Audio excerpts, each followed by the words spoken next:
आज आपको ऐसे लोगों से मिलवाऊंगा जिनके तन पे कपड़े नहीं हैं। इन्होंने हमें नंगा कर दिया। या तो लेकर जाएंगे या नौकरी छोड़ कर जाएंगे। ये जो गोदी मीडिया है ना, वो सिर्फ और सिर्फ झूठ दिखाती है। बैठे रोड पे बैठा मेरा बाप, ये तो नहीं कहेगा पटाखे दे दो। एक अपनी छोटी सी मांग के लिए लगातार 20वें दिन हड़ताल और भूख हड़ताल पर बैठा है। नमस्कार, आप देख रहे हैं JNN न्यूज़ में राजेश्वर चौहान। सरकारों का या किसी शासन प्रशासन का ये काम है कि देश में, शहर में, सिटी में कोई भूखा ना रहे, किसी के तन पे कपड़े ना हों। ऐसा नहीं है, उनका काम है कपड़े हों, देना काम है। पर आज आपको ऐसे लोगों से मिलवाऊंगा जिनके तन पे कपड़े नहीं हैं। इसका सीधा जरिया सरकारी है, सरकार ने उतार लिए हैं। कुल मिला के साक्षात दिखाऊंगा, मिलवाऊंगा, बात कराऊंगा। जिनका काम है रोटी देना, कपड़े देना, उन्होंने उतार लिए हैं।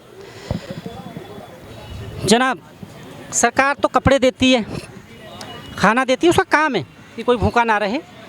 पर आपके कपड़े उतर गए, कैसे?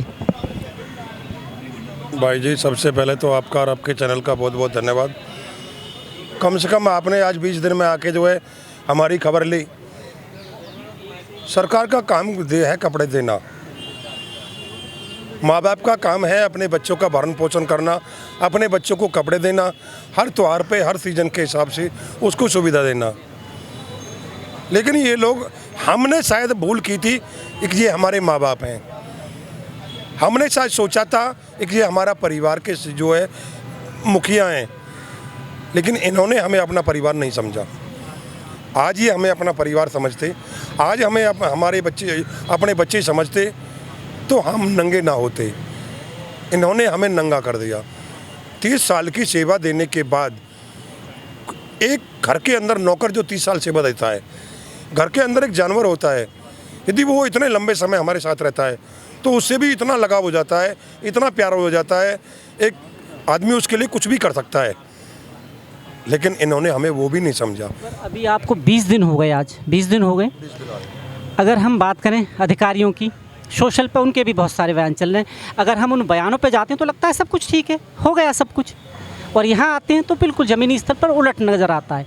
कहाँ कनेक्शन कटा हुआ है? देखो, सत्ताधारी लोगों का काम है झूठ बोलना। उनका काम सिर्फ और सिर्फ मीडिया के सामने झूठ बोलना है, सच्चाई को दफन करना है, सच्चाई को नहीं दिखाते। और बुरा मत मानना, ये जो गोदी मीडिया है ना, वो सिर्फ और सिर्फ झूठ दिखाती है। अंबानी के कुत्ते को बुखार होगा वो चीज़ दिखाएगी, लेकिन 5000 कर्मचारी रोड पर बैठा है वो कभी नहीं दिखाएगी। लोग जो परिवार भूख से बिलक रहे हैं उनको कभी नहीं दिखाएगी। लोगों के घर में काली दिवाली मन रही है वो कभी नहीं दिखाएगी। उनके सामने ये कुछ भी बोल सकते हैं, सत्ताधारी हैं, उनके पास सब कुछ ताकत है, लेकिन इस गरीब कर्मचारी के पास तो कुछ नहीं है। अब वो चाहे सच बोल रहे हैं, झूठ बोल रहे हैं, उनकी मर्जी है। एक ज़माना था जब प्रिंट मीडिया होता था, इलेक्ट्रॉनिक नहीं था, कैमरे नहीं थे, तो झूठ को आसानी से पचाया जा सकता था। और वो ये कह देते थे कि ऐसा तो हमने कहा ही नहीं, लोग भी मान लेते। सबूत हैं, साक्ष्य हैं। जब ये ऊपर से बोलते हैं, इनको खुद को शर्मिंदगी नहीं होती। अपने जब घर जाते हैं तो इन्हें आईने में देख के कि हमने तो बहुत बड़ा झूठ बोला है। दो चेहरे आ रहे हैं, कैसे अपने आप से बात कर लेते हैं अधिकारी? वो समझ में हमें भी नहीं आ रहा है।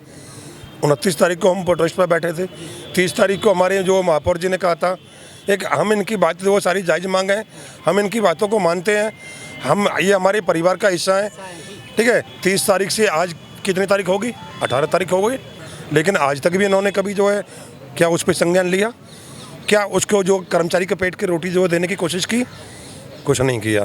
उसके हिसाब से एक कमेटी बनी 11 सदस्यों की, जिसमें 7 सदस्य कोई नेता हैं जो भी हैं, 2 आपके हैं और 2 उनके अधिकारी हैं। वो कहाँ हैं? कहाँ है कमेटी? वो सिर्फ और एक इकबाल का बयान है ऑन रिकॉर्ड, ऑन रिकॉर्ड है ना। उस दिन मीडिया का जो है, सारी मीडिया भी थी ना अंदर।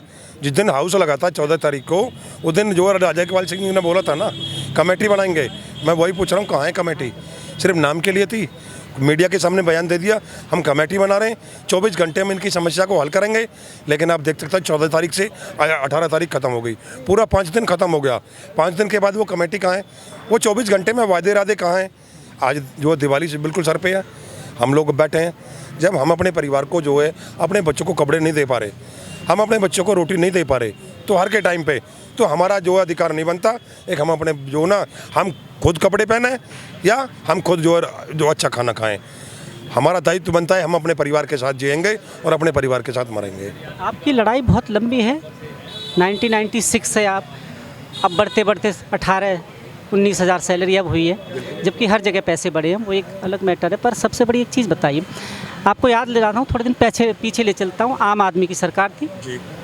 सांसदों जो एमएलए थे उनका वेतन बढ़ना था, कोई रोक टोक नहीं हुई, पेश हुआ सदन में और पास हो गई। जब आम लोगों से जुड़े हुए मुद्दे होते हैं तो इतना वक्त क्यों लग जाता है, उनमें आनाकानी क्यों होती है? इनके पास अधिकार हैं, ये कर सकते हैं, इनके ऊपर भी कोई आका है?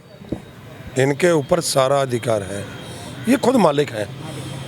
ये चाहे अब दिन निकल रहा है लेकिन ये रात का है ना, तो रात हो जाएगी। तो इन्हें ऊपर से ऑर्डर लेने की किसी को ऑर्डर की है जरूरत तो ये चाहे किसी को ऑर्डर लेने की जरूरत नहीं है। फिर हमारा सैंक्शन पोस्ट है आज की डेट में, सैंक्शन पोस्ट का ऑलरेडी आप भी पढ़े लिखे हो, सैंक्शन पोस्ट का बजट होता है, सब कुछ उसके लिए आरआर तय होती है। आरआर में हर वर्ड लिखा जाता है, इनको ये ग्रेड पे मिलेगा, इनको ये काम करना होगा, इनको ये चीज़ जो सुविधा मिलेंगी, सारा कुछ आरआर के अंदर। आरआर का मतलब क्या होता है? आरआर का मतलब ये होता है एक जो भी रूल एंड रेगुलेशन इन पर लागू होते हैं वो सब उसमें लिखित में दर्ज है। आपके इस सैम विभाग में, दिल्ली में एमटीएस की बात कर रहा हूँ, कई ऐसे लोग हैं जिन्हें 27,900 रुपये मिल रहे हैं सैम में, और कुछ ऐसे हैं जिन्हें पुरानी वाला वेतन मिल रहा है। ये क्यों है? यहाँ क्या उनसा कानून के तहत उनको लाएंगे? ये हिटलरगिरी, इसको कहते हैं तानाशाही।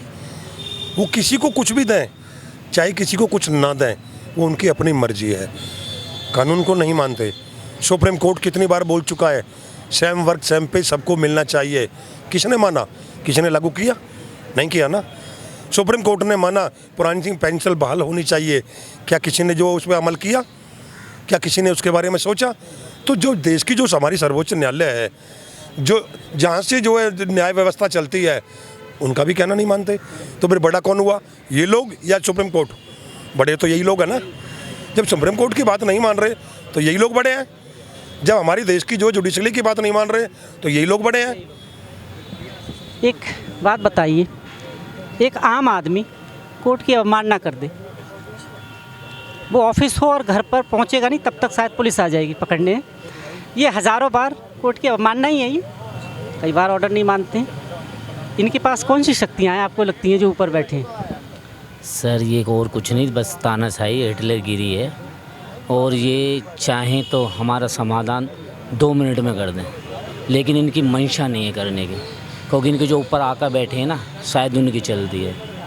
मेरे हिसाब से मोदी जी की चलती होगी, अगर वो एक बारी कर दें ना तो सब काम हो जाए, क्योंकि ये तानाशाही कर रही है। ये बीजेपी सरकार जब से आई है, निगम में बीजेपी, दिल्ली में बीजेपी, सेंटर में बीजेपी, वो क्या कहते हैं, अड़चन ही नहीं है अब तो, अगर चाहे नहीं। हाँ, लेकिन चाहे तो ये काम कर सकते हैं, लेकिन इनकी मंशा नहीं है। ये गरीब को सिर्फ गरीब बना के रखना चाहते हैं ताकि वो ऊपर उठ ना सकें। मनसा कैसे होगी जी?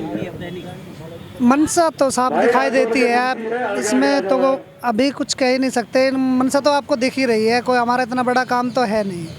हमें तो दुख होता है बस के बच्चे पटाखे मांगते हैं, हम आंखें बंद करके रो लेते हैं। बाकी तो बस ये है कि उनके उम्मीद है कमेटी बनाएंगे तो बैठे हैं, नहीं बनेगी तब भी बैठे हैं। ये तो बच्चे तो कहेंगे बैठे हैं, रोड पे बैठा है मेरे बाप, ये तो नहीं कहेगा पटाखे दे दो। झूठ पे झूठ बोलते आ रहे हैं। ऊपर बैठ के कुछ बयान होती है, आपके सामने कुछ बयान अलग होता है, लोगों में अलग मैसेज जा रहा है।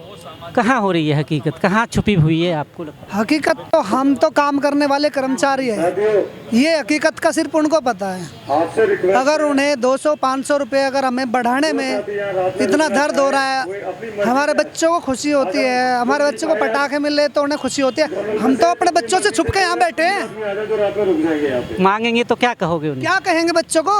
भाई पटाखे ला दो, मैं आंखें बंद कर लूँगा, मुँह फेर लूँगा। वो बच्चों के पटाखों के डर की वजह से हम दिवाली काली मना रहे हैं, और जब तक इस निगम में हम नौकरी करेंगे इतने पैसों में तो यही हर बार दिवाली मनेगी। ऐसे तो हर बार ऐसी तरह दिवाली मनेगी। आप लोग नौकरी नहीं मांग रहे, सरकारी पक्की भी नहीं मांग रहे हैं, वेतन बढ़ाने की कोशिश कर रहे हैं कि भैया वेतन बढ़ा दो। हर जगह बढ़ा है, महंगाई भी बढ़ी है, हर चीज़ बढ़ी है। और एक चीज़ जो है, देश चौथी अर्थव्यवस्था है सर, अब कैसे है वो तो ऊपर बैठे हैं वो जाने, कैसे है भैया जब आप वेतन नहीं दे सकते किसी को बढ़ा हुआ? जी देखिए, ये जो अर्थव्यवस्था है वो आपके सामने है कि किस तरह से मजदूर वर्ग एक अपनी छोटी सी मांग के लिए लगातार 20वें दिन हड़ताल और भूख हड़ताल पर बैठा है। और आज इस चौथी अर्थव्यवस्था होने के बावजूद भी हम मजदूर वर्ग सबसे निचले तबके के कर्मचारी काली दिवाली मनाने के लिए मजबूर हैं। क्या उम्मीद लग रही है अब? देखिए, लड़ाई लंबी है क्योंकि आपकी लड़ाई तानाशाहों से है और तानाशाहों से लड़ना बड़ा मुश्किल होता है। तानाशाह जो ऊपर बैठे हैं ना, वहाँ से आपको देखते हैं यहाँ वो, बस वो इस पर नज़र है कि आपकी एक गलती मिले उन्हें और उल्टा आप पर केस कर दें और धरना ख़त्म करा दें। इस फराक में है, कैसे लड़ेंगे? देखिए, हम लोग घर घर जाकर दिल्ली वासियों की सेवा करते हैं। हम इतने अनुशासित लोग हैं कि आज लगातार 20वें दिन पूरी तरह से शांति व्यवस्था बनाए हुए हैं। हमारे ही साथी वॉलंटियर का काम करते हैं। हम पूरी तरह से शांति के साथ लोकतांत्रिक तरीके से अपनी मांगों को आज लगातार 20वें दिन रख रहे हैं। हमारे इस धरने से किसी भी एक साथी को, किसी भी दिल्ली वासी को किसी भी तरह की कोई समस्या का, कोई परेशानी का सामना नहीं करना पड़ा। देखिए, क्या कहूँ आपको, आप देख ही रहे हो, दिवाली है। कुछ लोग कह रहे हैं कि घर कैसे जाएं, बच्चे कुछ डिमांड करते हैं, फरमाइश करते हैं, कैसे पूरी करें? पैसे नहीं है और इनकी तानाशाही अलग है। जी, तानाशाही चल रही है यहाँ तो दबा के। घर में बच्चे इंतज़ार करते होंगे कि कुछ आएंगे तो मिठाई लाएंगे, कुछ पटाखे लाएंगे, कुछ खिलौने होंगे।